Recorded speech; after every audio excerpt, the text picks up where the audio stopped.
that person. I was talking to a friend of mine in New Jersey, and he walked into our college.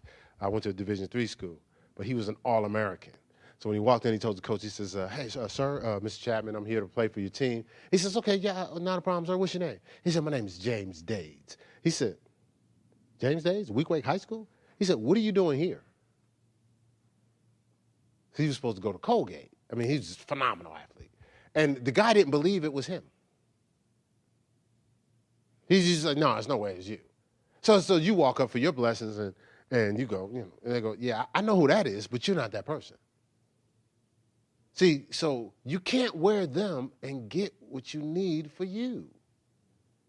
That's the dangerous thing about allowing people hanging around the wrong person, absorbing everybody.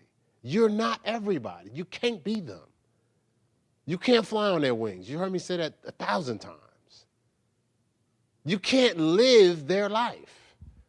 You're Superman hanging around kryptonite, and you think you're going to fly. It's just not going to happen. And so God is intentional. These are the end times. These are the last days. But they're not supposed to feel like end times and last days for us that are in communion with God.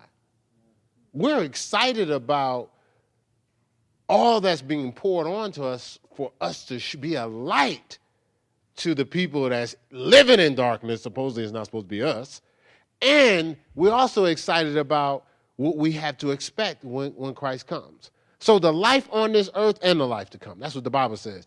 The life here now and the life to come. We rolling in both of the lives. So we ain't just sitting there waiting for the by and by. I can't wait till Jesus comes because I just need to get out of here. I'm living crazy anyway. Just get me out. No. We're not in a rush to get out.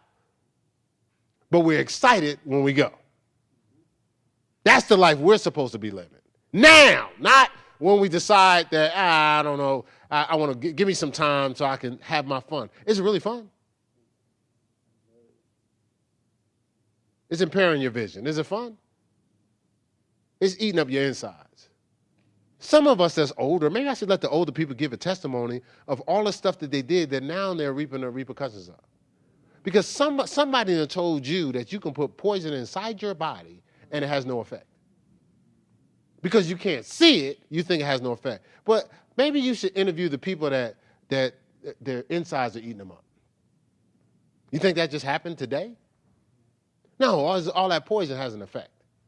But something tells us that when it goes inside, because I feel fine right now, it should be fine. Sugar has an effect on your body, and that tastes good. So see again, that's an arrogance. That's a person that's not dealing in reality. That's a theory.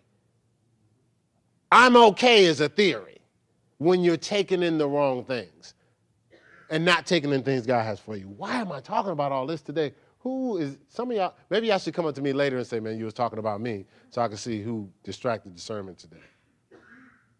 Not distracted, that's not a fair statement, but led discernment in a different direction.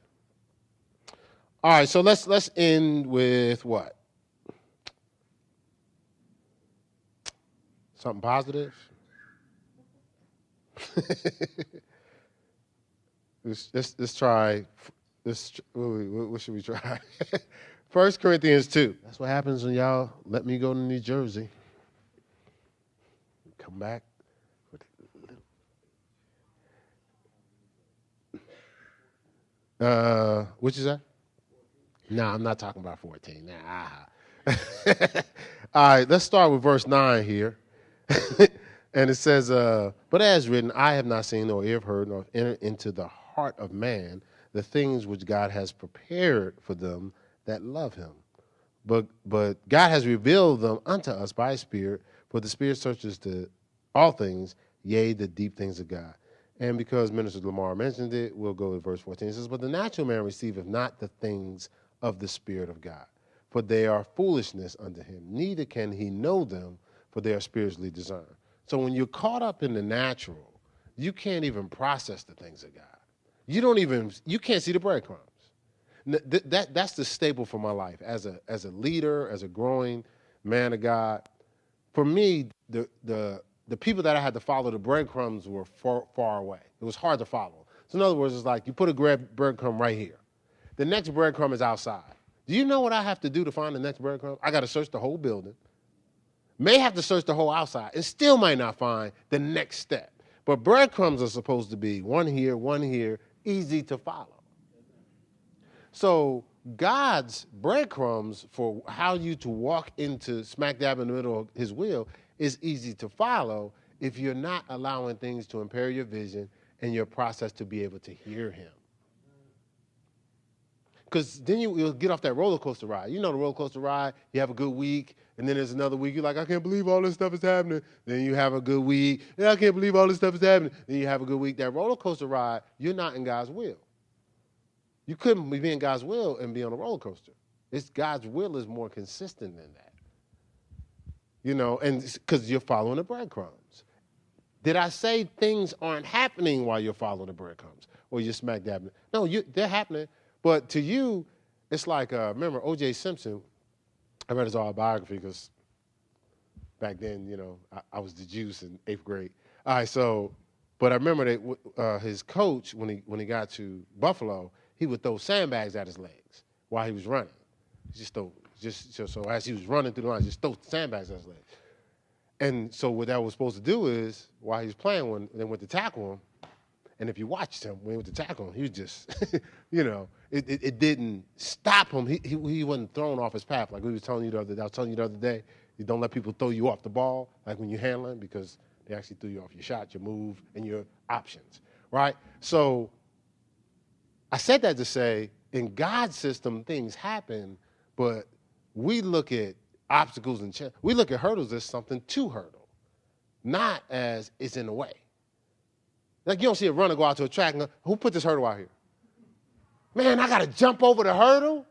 They ain't jumping over hurdle. No, they're excited, and they're like gazelles. You know, they're excited to go over the hurdle. They're not looking at it as, oh my God, it's an obstacle. Like I told you, the eagles look at the storms as an opportunity to elevate on the wind. The sparrows are looking to run for cover. So we're like eagles.